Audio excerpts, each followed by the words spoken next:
Okay, sir. Sir, Yes, your network is all okay, I guess, because I heard you were in airport and you're trying to join through airport. Yeah, no, it's fine right now. It's fine right now. Okay. So our Unexpected session is travelings. going.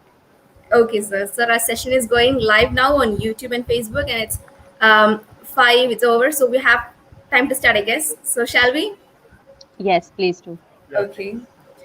Good evening, everyone. Myself, Amjitha Biju. It's my pleasure to welcome you all to the dialogue on mental health in an unequal world by the Sustainable Development Council in partner with Global Mental Health Foundation, which has been formed with a mission to educate, empower, and enlighten.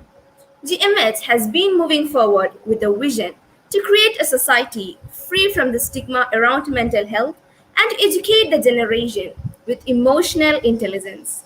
So, we all know that the COVID 19 pandemic has brought about several worldwide health, social, and economic disturbances, raising concerns about the emerging public mental health crisis. We, here at Sustainable Development Council, through various dialogues, aims with regard to the day in creating an environment that supports mental health and fitness. Through various dialogues, we throw light onto the impact of interconnection between local actions, national priorities, and global goals, and thereby bringing about sustainable development policy making. Today, we are truly honored to have four eminent personalities, perfect for our day, to join us on the dialogue on mental health in an unequal world. So, I'll be giving a small introduction about each of our panel members, and after which they will be introducing a little more to us. And after that only we'll be having the main talk session by each of our panel members where they'll be getting 5 to 7 minutes. So we'll start with an introduction. First, I would like to take this opportunity to introduce our first panelist, Ms. Mansi Dholakia, who is a Global Mental Health Ambassador, United Nations speaker, certified human rights consultant, and moreover, a holistic expert and renowned author. Mansi ma'am is the CEO and the founder of Global Mental Health Foundation. Ma'am, could you please introduce a little more about you? Thank you very much, Amjita, and good evening to all the beautiful esteemed panelists here today. And proud and privileged to be speaking here on, mental health in an unequal world, the theme for World Mental Health Day. I'm Mansi Dholakia, the founder and CEO of GMHA, Global Mental Health Association, and I'm also the founder for GMH Foundation. Both the organizations are working rigorously towards promoting mental health awareness in the education sector as well as in the society in various ways. I think the theme of the day today is very, very proper, because the pandemic has brought upon us such responsibilities as mental health professionals that we need to do more and we need to do more together. So I am happy to be here today and thank you very much, Amjita, for making that introduction. Thank you, ma'am, and with much honor, I welcome you, ma'am. Thank So, you. okay, ma'am. Now we have with us Dr. Ajit Singh. He is a co-founder and the chief executive officer at Climate Research Solutions. He is also serving as the national director for research at World Youth Heart Federation. Currently, he has been appointed as a research associate for ICMR at the Department of Medicine, Kasturba Medical College, Manipal. So, can also add to the introduction about you, sir? So thank you very much, Amjita, and I would like to thank SDC for inviting me and my friend Mansi Dholakia, who has invited me here to talk over mental health. It's really close to my heart because always I advocate the mental health of people, and being a healthcare professional as well, it's my duty to talk on this topic. So right now, as you said, I'm working as scientist C for Indian Council of Medical Research, and I'm taking care of multiple hospitals in coastal Karnataka region, and I'm also running two startups. One climate research solutions, and one more we have started recently for artificial intelligence. So I'm working as vice president for artificial intelligence at Indica AI, and along with that I'm a great learner, and I would say I'm learning from everywhere whatever I need to. and I'm associated with multiple social works as well. So that's all about myself. Thank you. Thank you, sir. And I welcome you to our session. Thank you. So next we have with us Professor Nandini Sakribariti, who is a consultant psychiatrist in early intervention in psychosis with Leicestershire Partnership, NHS Trust, and an honorary professor with the University of Leicester. Ma'am, could you also introduce a little more about you? Hello, everyone, and many thanks to Mansi and SDC for inviting me to be part of this panel. It's an honor and privilege to be here with everybody today. My primary medical qualification was from Calcutta Medical College, after which I did my MD in psychiatry from Central Institute of Psychiatry in Ranchi, and I've been working in the NHS since 2003, became a consultant in the UK in 2009. I hold several training positions with the Royal College of Psychiatrists, and in my other work, I'm a great believer in MHGAP, which is an important project and aspect of development, scaling up mental health resources on part of the WHO. I also have interest in another training instrument, which is called Schedules in Clinical Assessment in Neuropsychiatry, a psychiatric examination, which is used internationally. So that's my background, and just a little bit about my interests. I work with very severely unwell people in mental health. When we talk about psychosis, we are talking about the extreme end of the spectrum, when we are starting on from people being just stressed with their lives and having mild and moderate depression or anxiety, and we go up to severe mental illness.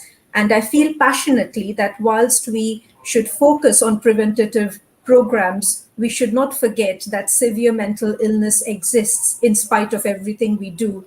And that understanding needs to be wider in the community, in my opinion. Thank you very much. Thank you, ma'am, and welcome to our session. So moving on, next we have with us Ms. Gayatri Chadwa, who is the co-founder of Global Mental Health Foundation. She is a passionate person who is more passionate about bringing the change in the outlook towards mental health and fitness. So, ma'am, could you also add a little more about your introduction? Thank you so much, Amjitha, for the introduction, and thank you, SDC and Mansi, for giving us the opportunity to be here. So, thank you for having us. So, I have been an educator for almost 14 plus years now, reaching 15, and I have seen the change that has happened in the society in the terms of mental health, especially in the youth. And that is my motivation to work more towards creating an awareness about mental health to help the youth of today and the generation next, as we call them, to be more holistically developed, because that is the need of the hour. I am also a EI life coach, a spiritual life coach, a trained certified energy healer, as well as I'm training to be a hypnotherapist. So this is something that I believe from the core of the heart. And as the topic goes today, mental health in an unequal world, especially the pandemic has brought about this face of mental health to us very clearly. And I think I would like to take this opportunity to create that awareness and speak more about it, because that needs to be spoken today. Thank you once again for having me. Thank you, ma'am, and welcome to our session. So now for our audience, our session will be divided into two. So firstly, we'll be having a talk session by each of our panel members. Each of them will be getting 5 to 7 minutes. And then we'll be moving on to our Q&A session.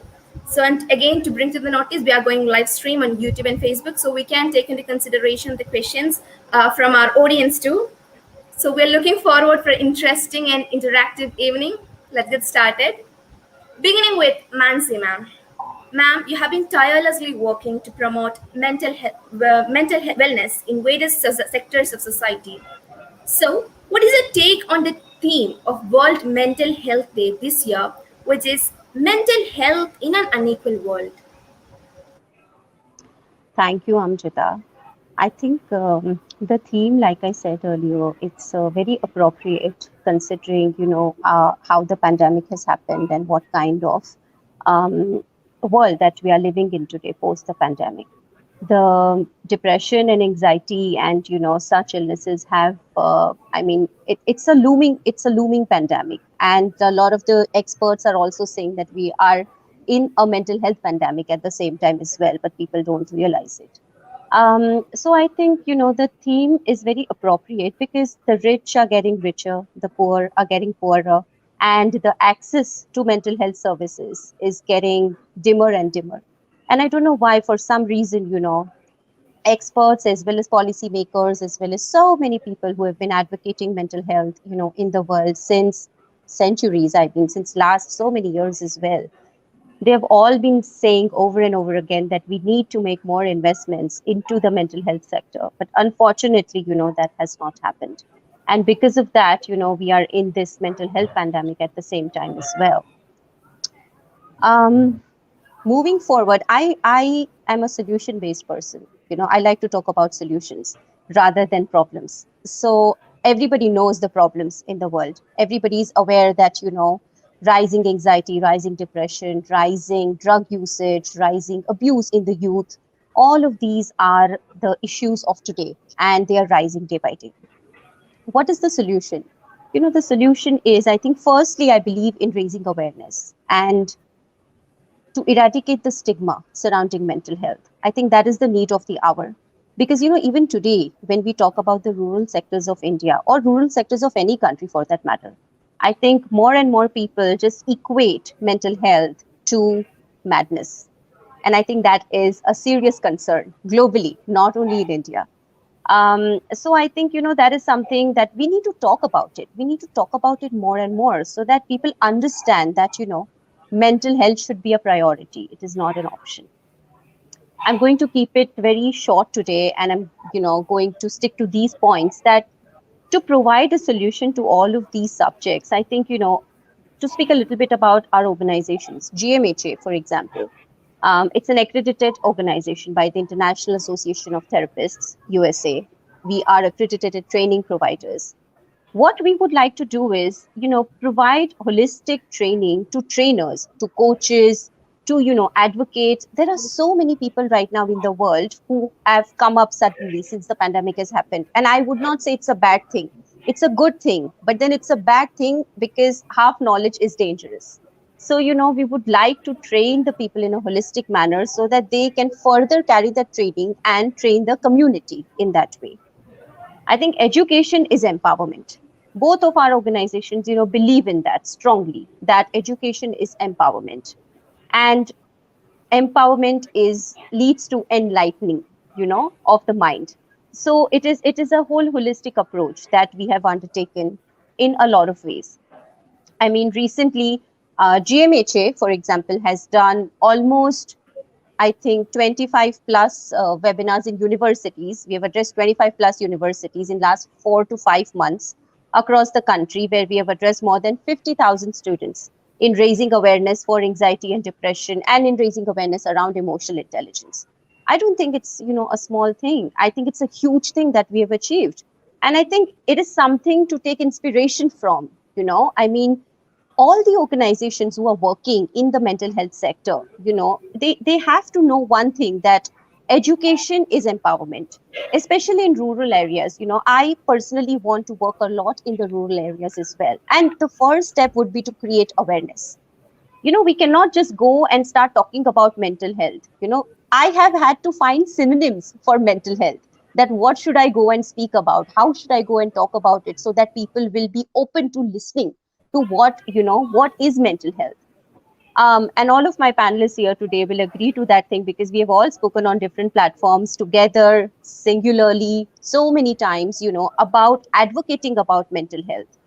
Um, One more request I would like to make, I think, and to all the audience, who's listening here today, and if any of you are related, or if any of you, work in the governing bodies or policy making, I think there are a lot of policies that need changing according to the world that we are living in today. Policies that have been there for 50 plus years cannot work in the world today. So we need to, keep changing. We need to keep evolving. That is the one thing that we also need to keep doing. So, with that, I would just like to close my talk by saying that education is empowerment. Please educate the people around you. Please educate the community. Look after yourself. I think self care should also be made a priority.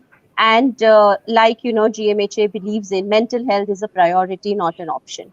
So, bear that in mind. Thank you very much. Thank you, ma'am. Mansi ma'am had been focusing, emphasizing on the fact that education is empowerment. That's something that we all need to actually understand, especially with regard to the day. As she also told that the mental health, it doesn't mean madness. So that's all something that we all really need to understand. So thank you, ma'am, for your words. Thank you so much. Now moving ahead, now we have with us Dr. Ajit Singh. Dr. Ajit, you are a cardiologist and a passionate mental health advocate. So, what do you think of the mental health disparities that pandemic has brought upon us? And how do you think this affect our culture here? Sure. So I hope I'm listening, and I'm sorry. I hope I'm audible to everyone. Is it fine? My Yes, sir. voice. Yeah, it's clear. Okay. So hello everyone. A very warm evening from the Mumbai, and again I would like to thank SDC and Miss Mansi.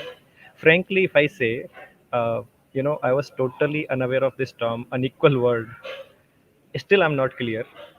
But the term mental health, as I told, is very close to me. And I always support a healthy mind, healthy thoughts that lead to healthy lifestyle and reduce problems. I would come to the question how pandemic has impacted our mental health and brought up the disparities. So all the domains of the society, as everyone knows, all the age groups, all working and professional sectors have been affected by this pandemic that has exacerbating the existing mental problems, and it has induced many new. So there are different negative impacts on everyone's life. I'll talk a few. Being a healthcare professionals, like fear of getting sick.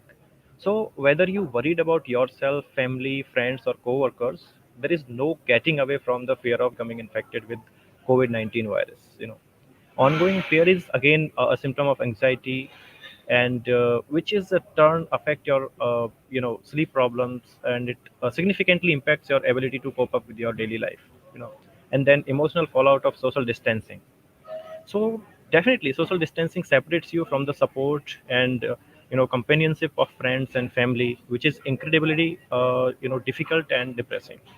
Even if you are at home with family, the reality of social isolation can still trigger loneliness and sadness, and sometimes anxiety and stress. So you may also sometimes find that spending a lot of time all the days every day with your family is stressful, and it creates challenges, no matter how much you love them. But and then worry about your finances. Definitely, for everyone it is a big deal to cope up with the finances, because even if you are one in a million who cannot go to work, you are worried about your finances, right? And you all are worried about like when to go back to the work, and it will be available or not. Then definitely we all are worried, and we all have that grief due to the losses. Many people have experienced or that are suffering with the deep grief caused by the sudden deaths of their friends and family, and that again causing the mental health problems in our society. So we all are anxious, depressed, and traumatized. Some of us are lonely, but not all, definitely.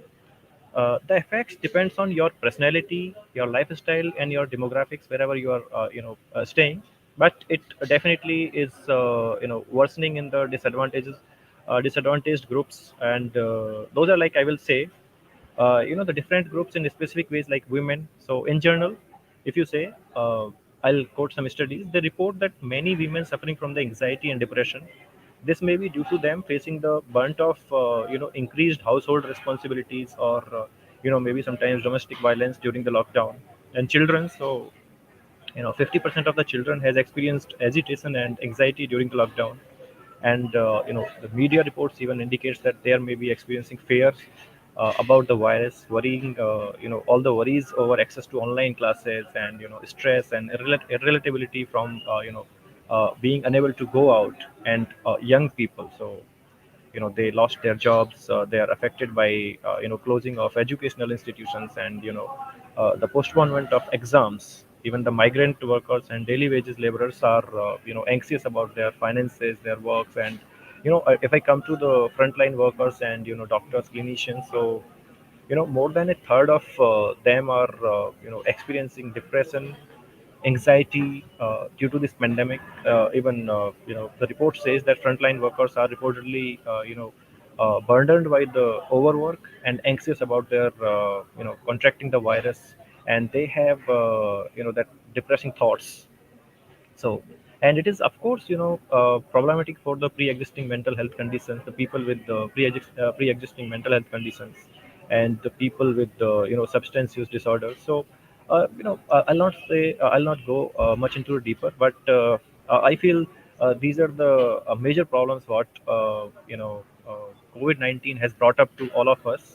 I'll end my session by a message that, guys, keep moving, limit the news, and follow a routine, connect with the technology, and schedule the time to play, and stay healthy, and seek for the help if needed.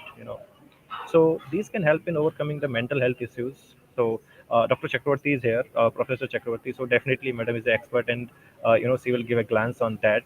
So stay tuned, people. Thank you very much, and thank you for inviting me here again. Thank you, sir. Thank you so much for your words, especially with regard to the COVID-19. So we all know that we are dealing with a lot of problems, which he actually pointed out, and that was really good. So now over to Professor Nandini Sakribariti. Ma'am, you're an expert, experienced in psychiatrist, and you have been closely working in mental health domain since a very long time. So, what is your take on the access of mental health service around the world, and how can we improve that access and care? Thank you very much, Amjitha. I feel very privileged and fortunate to have had the opportunity of working in India, in the UK, both in Scotland and in England, and having had and done some charity work in Nigeria as well. And I think that's made me a better psychiatrist because I have an overall view of working in various cultures, which is absolutely important in psychiatry. And I live in Leicester, one of the most multicultural places in the United Kingdom. We are very, very fortunate and proud of that, Amjita. And thereby, it makes me quite well placed to answer your question when you talk about the inequalities in access to mental health in various parts of the world. And even before I come to various parts of the world, the inequalities that we come across even in a single country. So I'm going to focus on three aspects. When we talk about unequal access, we are talking about inequalities in availability of specific mental health services. We are talking about inequalities in approachability, and we are talking about differences in affordability. So I'll talk about these 3 points briefly. So when we talk about availability, very simply, there might be a place where remote place in India or in another lower and middle income country where people are in an area which is miles and miles away from any professional help. They don't have a psychiatrist, they don't have a psychiatric nurse, they don't have a psychologist or psychotherapist within perhaps hundreds of miles around them.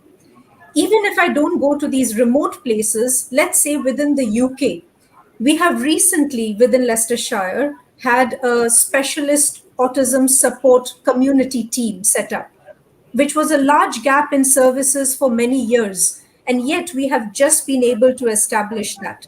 And I'm sure that there are other NHS trusts, some of them who have it, who don't have it. Even within the trust, we have teams who have a psychologist, other teams who don't. There are teams who have more community psychiatric nurses, others don't. And thereby, this availability is so different across the world, and even within a particular country or region, you find a difference in availability of different kinds of mental health professionals. And it's not just one kind of mental health professional you need. You need the range of services in order to give a coordinated holistic service. Now, even if people are available, is it enough availability? How approachable are these services? So, okay, you might have a very good psychotherapy service in an area, but the waiting list is 1 year. There might be other places where the waiting list is shorter. Or, yes, you might be waiting to see your consultant psychiatrist for 18 months in one place. You might be seeing another consultant psychiatrist within 2 weeks in another area. Again, dependent on the approachability, the access, the sufficiency of the service, and affordability. I see that wide contrast within working in the UK NHS and working in India. So if somebody has the money in India, they can afford anything. They can go to a private hospital, they can access whichever services they wish to. They might not still have the available resources in a mental health professional who is, knowledgeable about the cultural and aspects, and perhaps has the expertise needed for a particular patient. But if they have that availability, they can afford it. But there might be in the same region another family who have they are geographically near to the service, but they can't afford it. So I think this affordability creates a great inequality in access to services throughout the world. But beyond these 3 points of availability, approachability, and affordability, I would come back to Mansi's point. I loved it. I thought that you hung on to two particular statements she made, and those are exactly the two particular statements that I made a note of. And that is, education is empowerment. So there will be areas where mental health services might be available, affordable, and approachable, but because people don't have the education and understanding of mental health problems, they don't seek the help because they don't see the need for it, or they don't know that this is a condition where you need to seek help. And that's where perhaps my association with the most severe end of mental illness comes into play. In many a time working in early intervention in psychosis, I have seen very well-meaning, loving families trying to support their young ones who might have started having symptoms of schizophrenia, thinking that this is depression, and going on for 2 or 3 years without seeking help and treatment for that loved person, because they think that they can help it with tender loving care and just garnering around them and supporting them. And mindfulness and support doesn't always help serious mental health conditions. And there is a difference between mental health and madness. Madness is not a term that I would absolutely, advocate. That is absolutely something we should put out of our terminology. But severe mental health conditions exist, things which will not get corrected simply by the family supporting and loving a person. And if people don't make that distinction, if that education is not there, then services will be available, but people will not access them at the right time, at the right moment. Coming to how we can change the accessibility, how we can change the inequalities in access, 2 points. First of all, the local government, the local structures and authorities have to be invested. If we have to bring it equally in all areas, it has to come from the infrastructure within the local services. Otherwise, it's still going to remain a very patchy approach, a very here and now approach.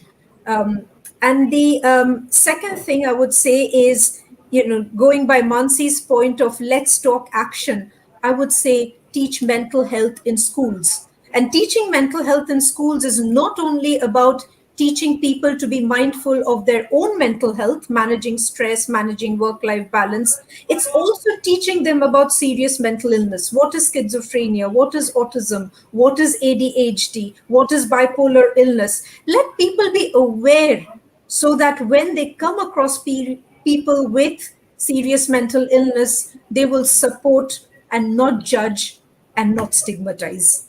And people can access help without the fear of being stigmatized and discriminated against. But that's all I will say now, Amjita. Otherwise, I will talk for the entire day on that topic. Thank you very much.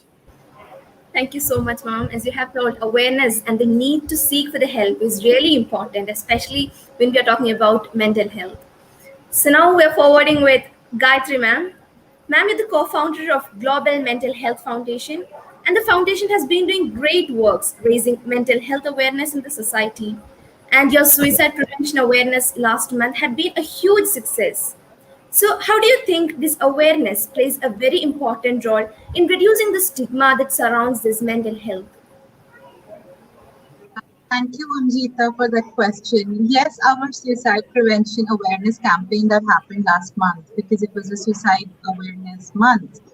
We had some amazing speakers, and I felt very happy to see that students are ready to speak about it, their struggles or their what they face. Many students came forth saying that they are ready to care about it. And as Mansi and Dr. Nandini rightly said, that you need to educate people. A lot of people don't know that they have certain issues, because our society as a whole has this thing for ages now that it's normal. Feeling sad, feeling anxious, feeling, all these, it's normal. It's either normal or it's a bad behavior. And there is that label which is being given by the society. But ideally, it can be a much deeper rooted issue that people are not aware of.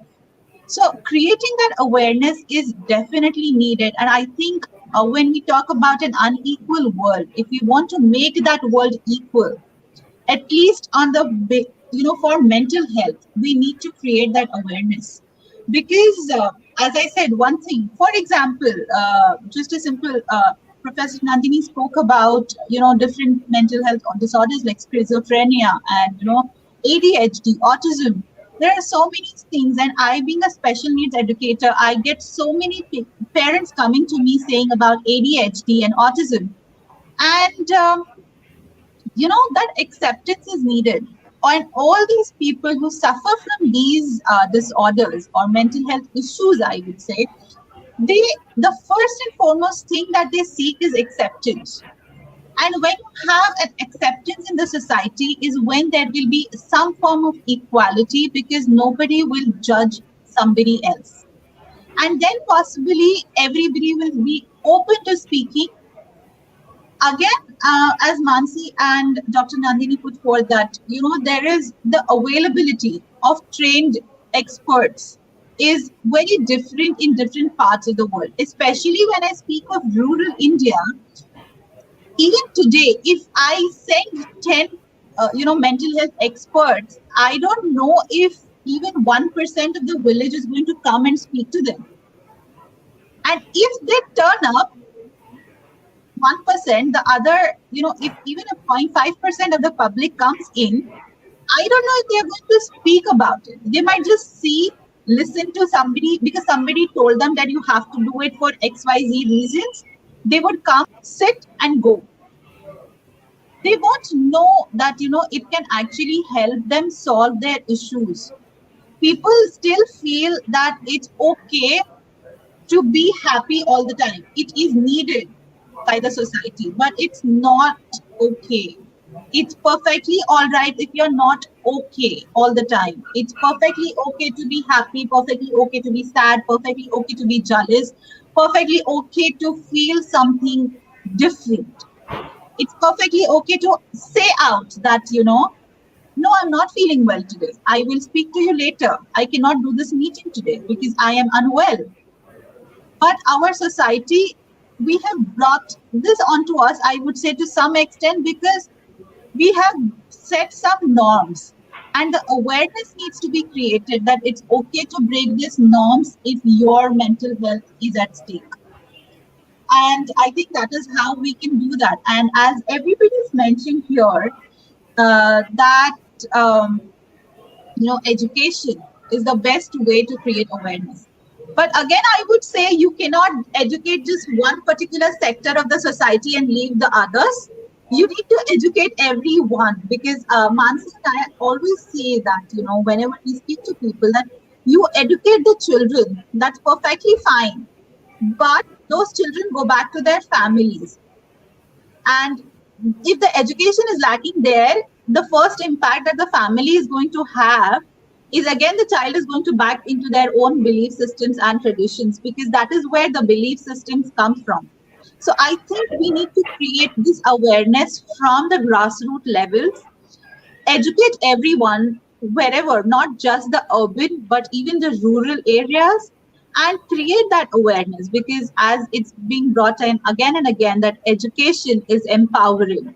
And we need to take those steps as, somebody who can change, bring about the change, because we have that power with us, that, we can do something about it. So I think that's all about from me, and I hope that something the viewers take away something and bring a small change in their surroundings. Thank you. Thank you, Gayatri ma'am. Of course, our viewers will be getting something, and all of us will be getting something new through each of sessions, right? So from each of your talk, there was something that we could pick up, and we can bring a change for the world for the better. And it was really good to hear out from all of you. Now we'll be moving on to our Q&A session, starting with Mansi ma'am. Ma'am, I suppose I'm correct that you returned to India after 14 years, and your prime aim seems to be bringing an educational revolution in the field of mental health and wellness. So, what do you think regarding the mental stability about the youth, especially the students in India? I think, see, when you see so many startups and unicorns in India, right? So, of course, I mean, the youth is doing great, but then there is you know, another dimension or another perception or another part to it as well. Recently, I came across a Lancet report in which, they had divided India's map into anxiety and depression. So, how many states and what are the percentages of youth suffering from anxiety and depression? Um, no state was, zero or nil. So, I mean, it is prevalent in the youth. And I think bringing an educational awareness, I think that is the preventative mental health tool that we can use. See, once I'm a sufferer of anxiety. I'm a sufferer of panic attacks, and it happens to me even to this day. When I'm in back to back meetings, I sometimes suffer from it as well. So I know very well how it is to live with it. It's like living with a disability, and it is not nice. And if this empowerment or awareness or education was given to me at a young age when I was 16 or 18, maybe I would have known how to control it better. Maybe I would have lived my life in a better way. Maybe today, whatever I'm able to give out to the world, I would have given 10 times more. So we are stopping our youth from becoming powerful by not empowering and educating them in mental health at right ages. And I think that is very, very important, to educate them about hope when they are young kids, to educate them about hormonal imbalances, and what all things that you go through, breaking up in relationships. I mean, so many suicides are occurring because of all these kind of causes. And I think these, they are preventable. I'm sure all of our panelists here know, but to for the audience to know, we lose one life to suicide every 40 seconds. By the time I complete one sentence, we have lost a life in the world. Can you imagine how powerful those statistics are? And I think the only way to combat these things is through education. I am all about education, and I keep saying this again and again, so that I think when things are repeated, they get ingrained in your mind, and that is what I'm trying to do today with my audience here present. That education is main thing. I mean, if at young ages we are taught about at least the basics of mental well-being, at least the basics of anxiety and depression, I'm not saying that every child should know what schizophrenia is. I mean, no offense to my psychiatrist colleague here, but I think that common illnesses which the children face at a very young age, or which majority of the people face, I think that is something that we should all learn about. See, because otherwise, what happens is kids go towards drug abuse, kids go towards smoking, kids go towards drinking, and all of those issues keep rising. And then our governments across the world keep spending money to combat those issues. They don't realize the cause of it. They don't realize that we need to educate them in the right manner so that, these things don't occur. Billions of dollars in the world are spent towards, a lot of such things which can be avoided. So yeah, I mean, that's all I would like to say. For the youth especially, education is empowerment. Please educate yourselves on mental well-being. GMHA, that is why we have been promoting so many accredited courses for people who are interested in learning about, mental well-being. It's not necessary that you need to be a psychologist, only then you can practice mental health, only then you can practice educating about mental well-being. No, it's that is not the day and world that we live in now. With the NEP policies coming into implementation, I think we are moving towards a more, open minded world. We are moving towards, if somebody is doing engineering, that does not mean he cannot learn the basics of psychology. Of course he can. So that is my vision, that is our vision with the organization as well, to educate people as much as possible and in as many ways as possible. Thank you for that question. Thank you, ma'am. The fact that you're emphasizing on education, educating people, we get to know how much it is important from your words, ma'am. Thank you for that. Now, moving on to Dr. Ajit Singh. So, you have been disturbed with a lot of responsibilities like research associate, principal investigator, and all. As you have come across a lot of areas, how do you think is mental health of an individual taking shape, and what are the factors which affect those? Uh, See, thank you, Amjita. So there are, you know, different and numerous factors in everyone's life, and everyone has different causes, different reasons for the mental health problems. So I'll say, being a healthcare professional, and Professor Nandini will agree to me, from the student life itself, when you start your bachelor's, you have lots of responsibilities, lots of subjects, and before that, even clearing the NEET and clearing this exams to get into the medical. So every step you have different type of steps, different type of stresses, and different type of mental health problems. Definitely, I'll say, as everyone is advocating mental health education. Definitely, I'll say that all the universities, all the colleges, especially medical colleges, they should have their own counselors for their students and faculties, because you know I'll say, there are more than 20%, there are more than 25% medical students, and even the faculty, sometimes they go into the drug abuse, and suicidal attempts, and burnouts, and many things. So like, not only the stress of studies, stress of exams, or stress of practicals, but being a staff, even sometimes we feel burnout, because we have to work for 18 hours 16 hours per day sometimes. So these all the things, and after that, even sometimes not satisfying, because you cannot complete your work even in these hours. you know so those problems definitely lend you into the stress, into the other problems. So people think like, okay, when I'm stressed, let's go, let's do something, let's take some drug, or let's take some like, even sometimes I feel that excess of the caffeine is not good for health.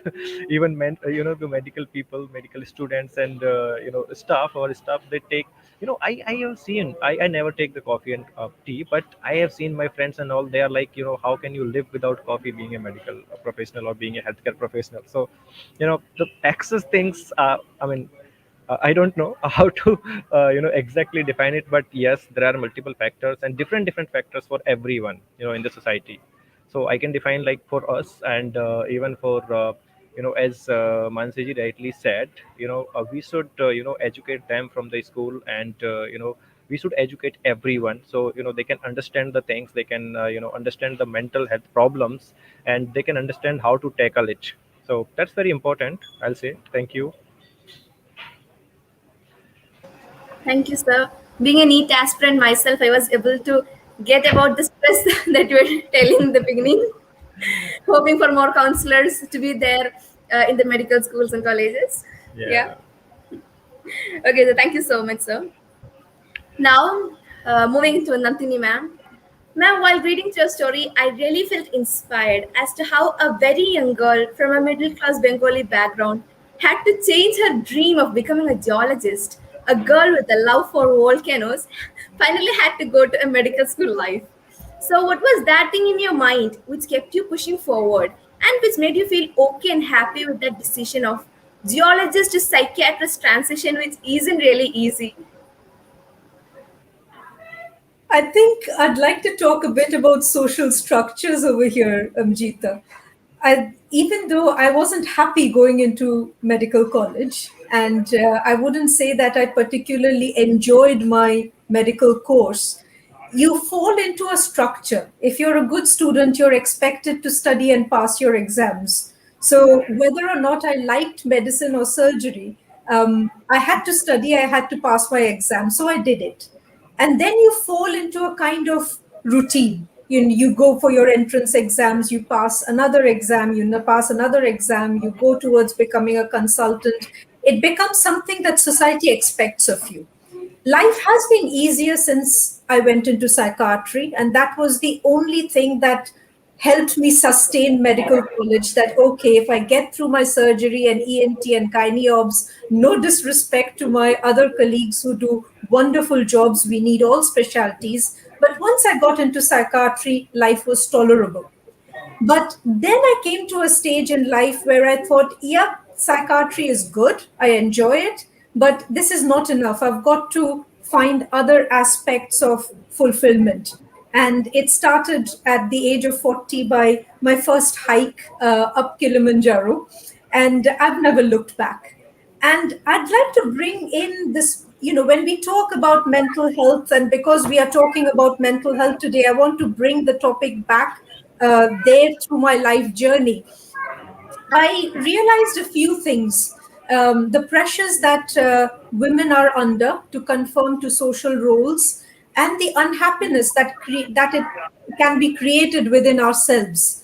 And sometimes we've got to step back and think, what am I doing? Am I doing this for myself, or am I doing this because society expects it of me?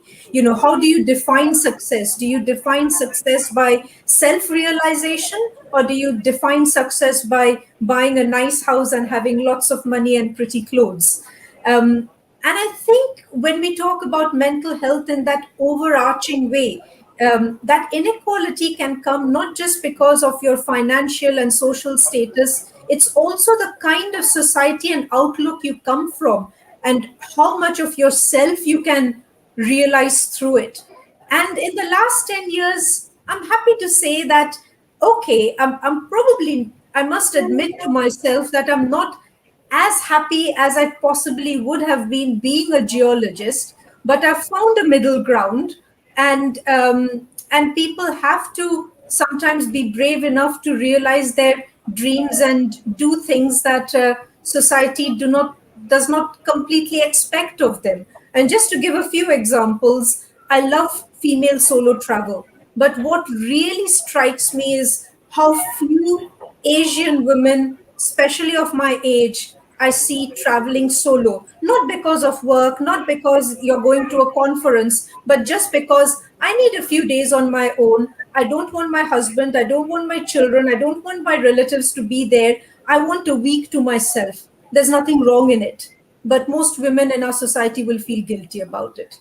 And that's where you've got to reflect and look into yourself. That's just an example, but there can be many more. Thanks, Amjita. That's all. Thank you, ma'am. Now, moving on to Gayatri, ma'am.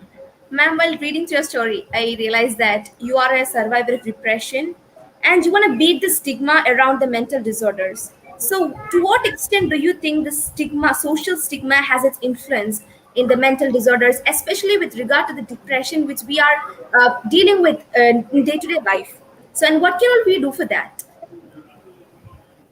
Thank you, Amjita, for that question. Yes, I have fought with depression as a teenager, as a postpartum mother, a new mother, and the stigma is huge. And I would say more than the stigma, there is a lack of awareness that brings about talking about it being more difficult. Because when somebody goes and says that, I am feeling this, oh, it's just a phase. It's something normal. Go ahead and get over it. We here get over it more than a supportive or an empathetic ear from somebody.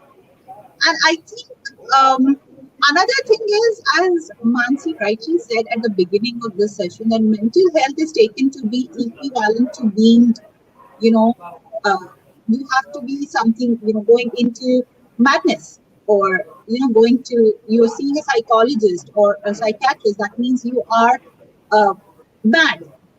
And that is the basic belief that needs to change, that, talking to a counselor does not mean that you have an issue specifically.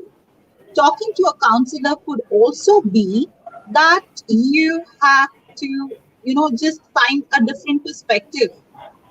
Talking to a counselor could be as simple as, talking to somebody who won't be judgmental towards you.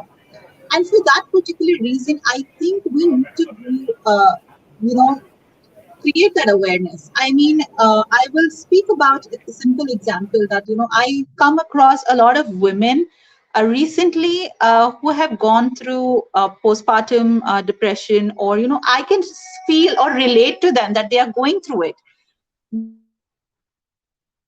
But when told them or told about it, that, you have to go and speak to a counselor, just see what the issue is, there is such a huge cry about it that, oh, means they are labeling me mad.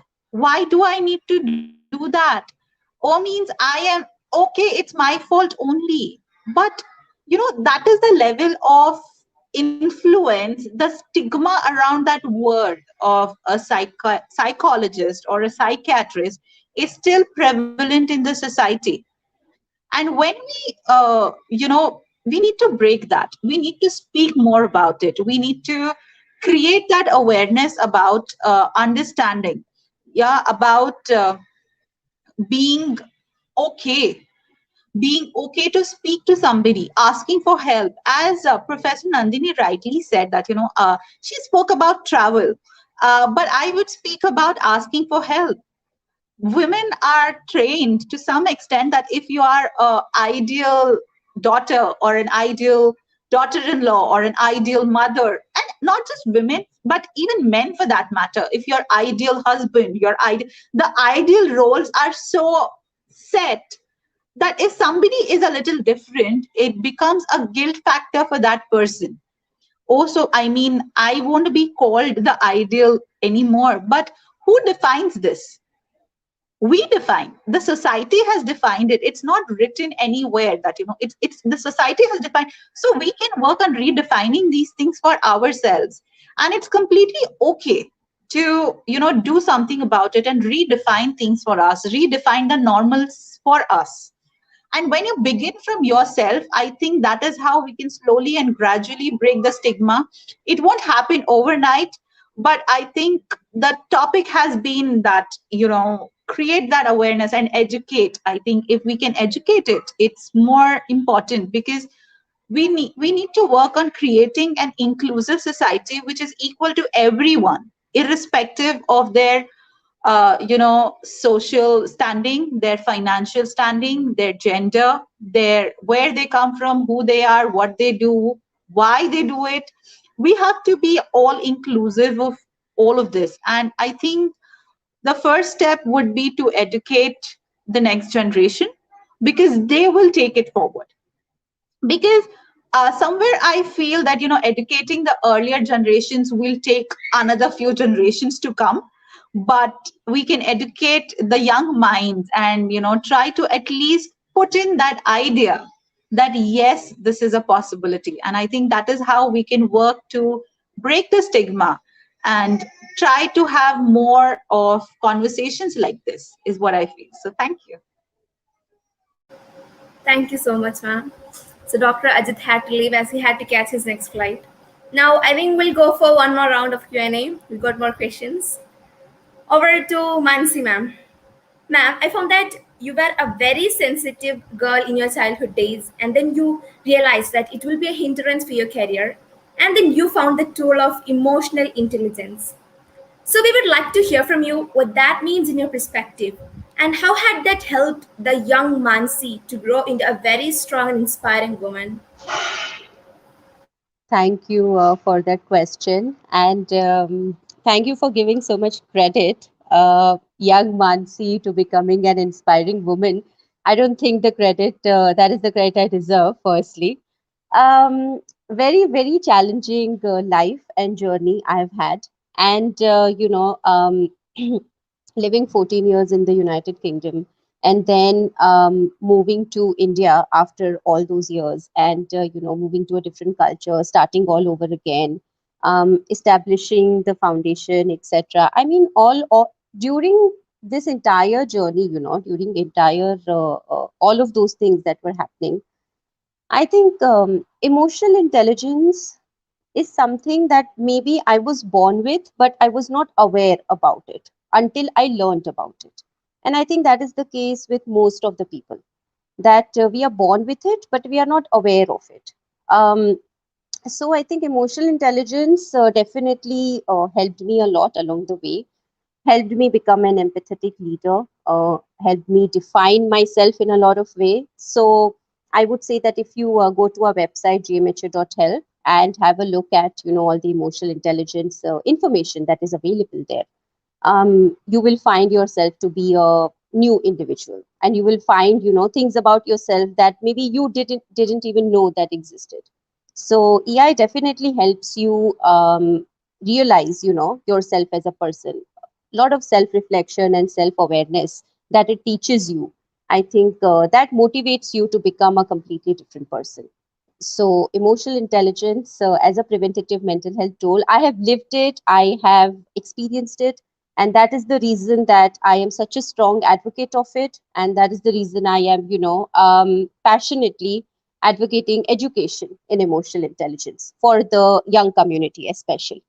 So thank you, Amjita.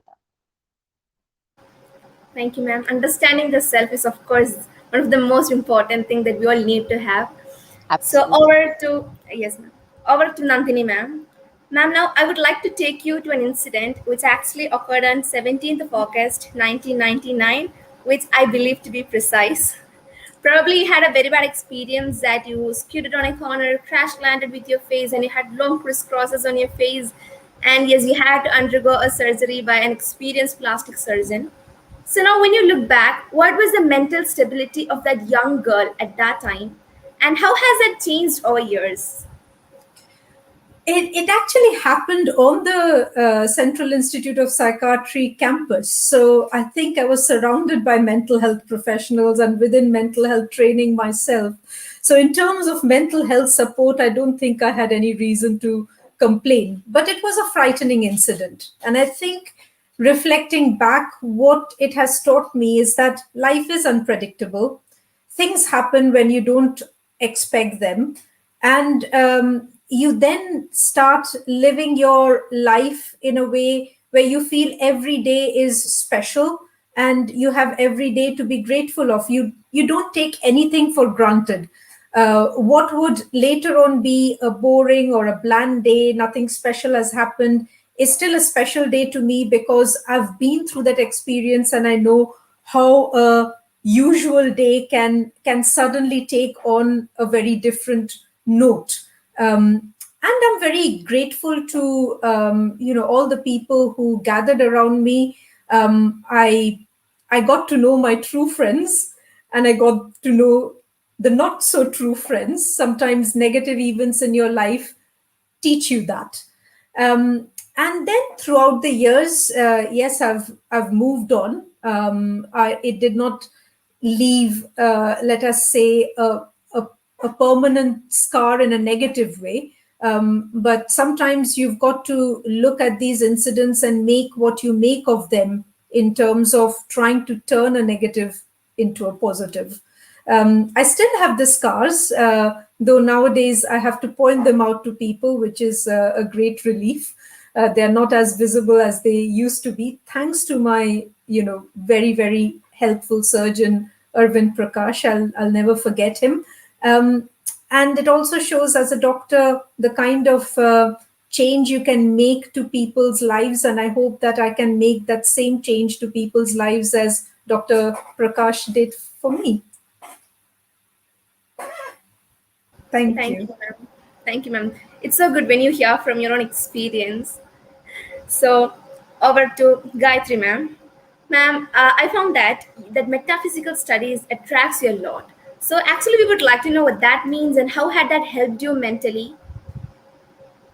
Yes, so that is something, as I said, energy healing or metaphysics is something that really works for me.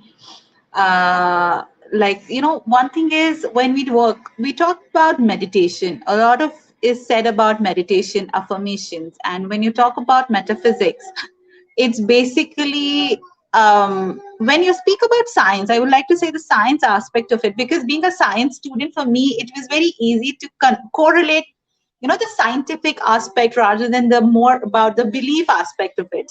That when you vibrate at certain energies, when particles vibrate at certain energies, they attract similar all of them around them, they have the energy to make others vibrate also.